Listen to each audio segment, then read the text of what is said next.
Historic designation.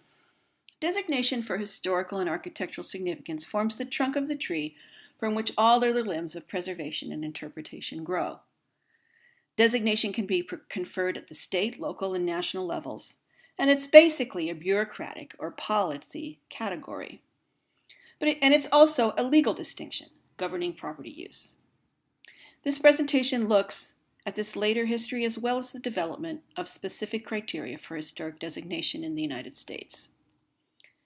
On the one hand, historic preservation has its origins in land use law and the establishment of legal frameworks for policy in the 20th century. Traditionally, in the American context, it was assumed, sometimes vociferously, that property owners should be able to do what they want with their property. The Fifth Amendment, for instance, disallows the taking, and that term taking is important, of property without due process. But a series of court cases complicates this proposition, deciding that public good allows for restrictions on use. The first of these cases is 1926 Euclid versus Ambler Realty Company, which established that the government could in fact regulate private property for the public good. And in particular, Euclid establishes the possibility of zoning within an urban environment, the fact that you can create zoning guidelines for how property can be used and developed. Prior to 1954, regulation of property was governed by an aesthetics plus policy. In other words, yes, you can make regulation, but regulation had to be justified by a reason beyond purely aesthetics or historic character, like public health, safety, or welfare. Architecture was not enough. 1954's Berman v. Parker, which was a U.S. Supreme Court case, changed this. The court said that the D.C. could remove, quote, blighted property. Aesthetics alone then was sufficient. And the case decided that, quote, is within the power of the legislature to determine that the community should be beautiful as well as healthy, spacious as well as clean. So, according to Berman, a city could regulate for beautiful buildings. And this decision provides a basis for historic preservation. The 1970s are when things really get codified in law.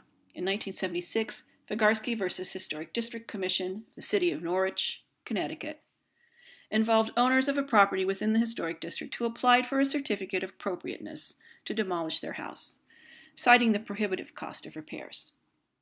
The HDC denied the certificate application, and the homeowners appealed. The court found that the commission had acted appropriately, concluding that district regulations applied fairly and consistently, which would of course be the due process, do not amount to the taking of a property.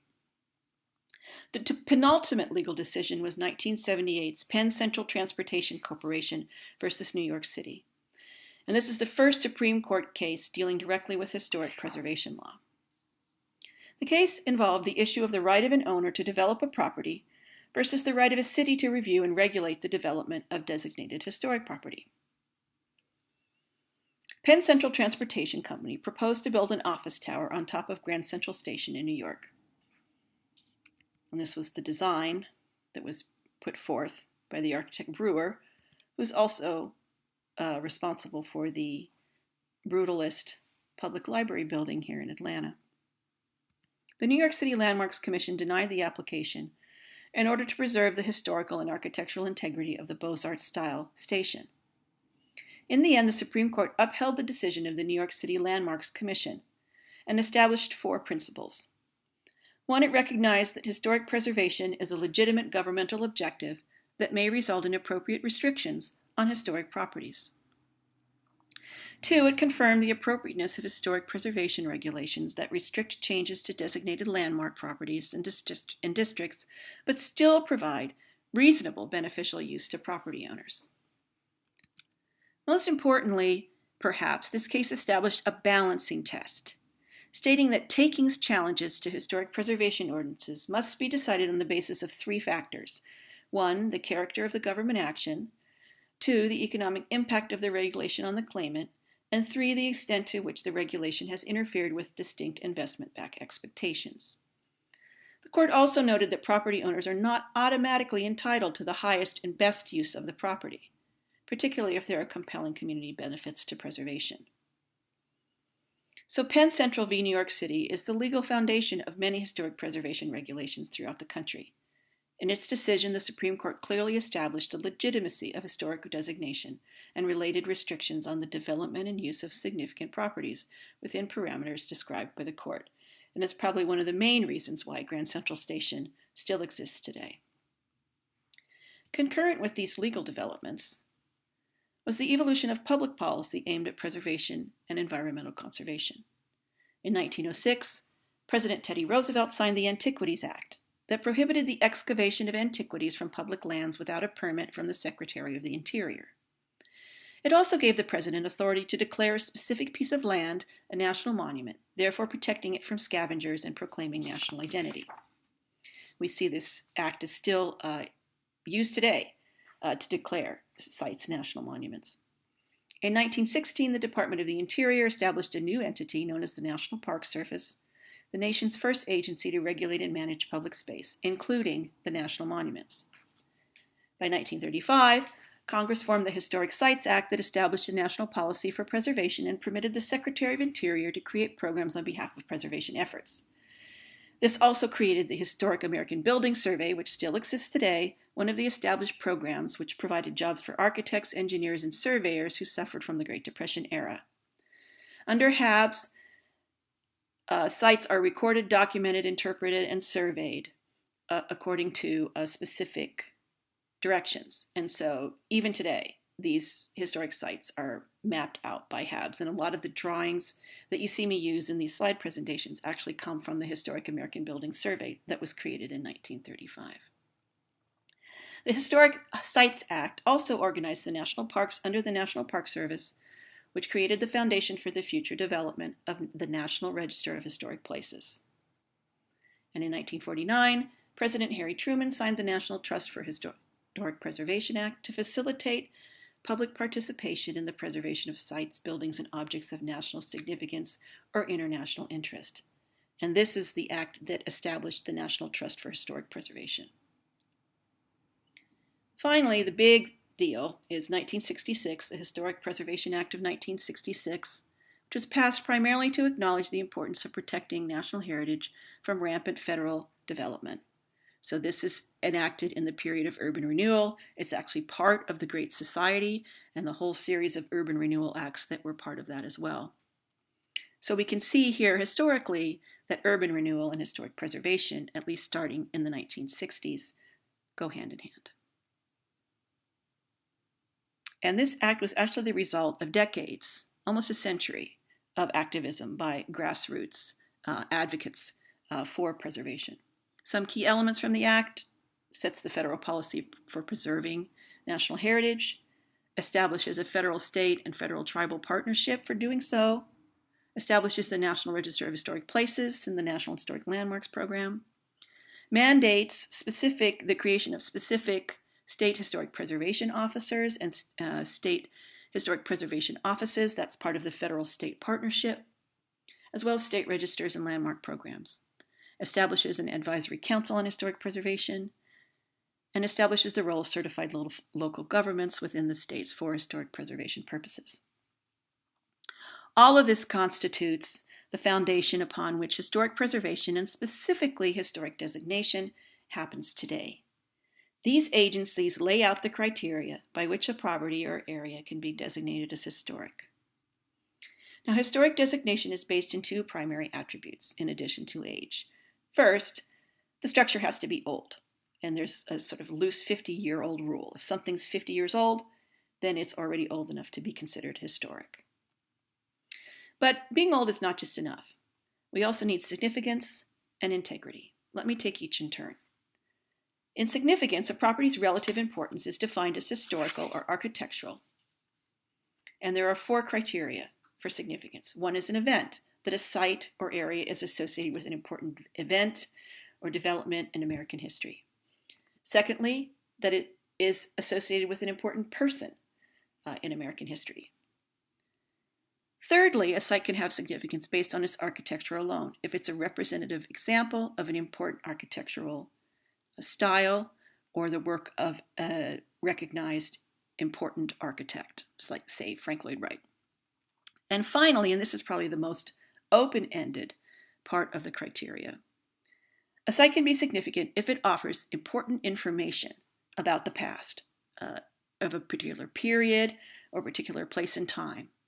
And a lot of sites get added to the National Register for Historic Places based on specifically this last part of information. Even if a famous person or event or architect wasn't responsible for the creation of this site, if it yields important information about the past, then it can be considered significant. In other words, a structure needs to be representative. It has to be able to tell a story of some sort.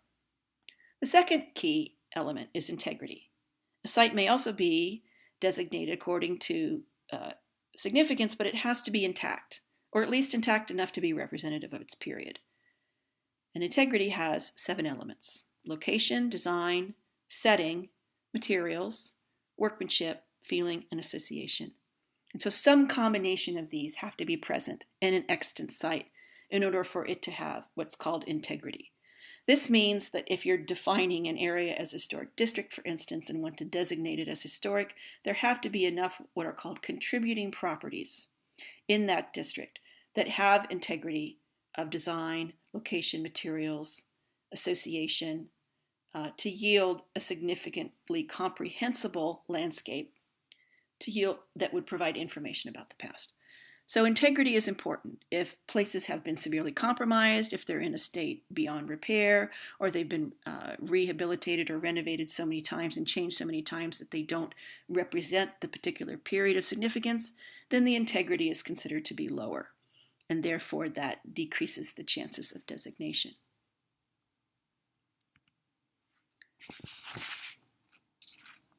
All these elements combine to create a sense of significance, measured by the significance thermometer, as it's called.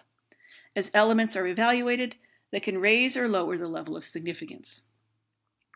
The more they are present, the more significant the property can be claimed to be. First, it has to be old enough, then it has to be intact, or relatively so, then it has to be historically important, and so forth. So, for example, we might find a 100-year house. That alone is probably not enough for designation. But if the house is an extremely representative, intact example of a particular architectural form, then the level goes up. If it is part of a larger intact landscape, that also helps. Finally, if the structure or site is associated with an individual or an event or a specific historical context that has larger meaning in the American story, broadly conceived, then you start to have a solid case for designation. Significance is also strengthened by connection to the kinds of themes and concepts that the National Park Service has outlined in historical significance and historical narrative. So if we talk about particularly the aspect of information and historical context, relating to one or more of these themes is also would push your level of your significance thermometer up.